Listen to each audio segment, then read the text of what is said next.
Nagkatalo na doon. Yesaya and Team DBRT.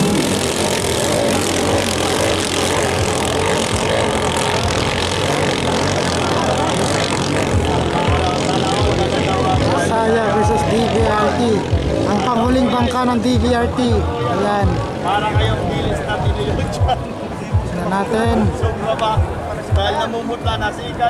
Yesaya leading. Yesaya po leading. Ay. Sumundot si DBRT. Napakagandang laban. Napakagandang laban. Dikit na dikit na dikit.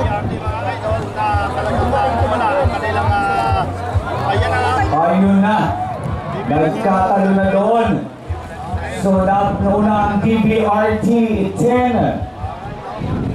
DBRT po. Ngunit hindi hinahayaan ng Yesaya na makaalagwa ang DBRT 10 at na-snatch na po ang banking sa ikatlong boya.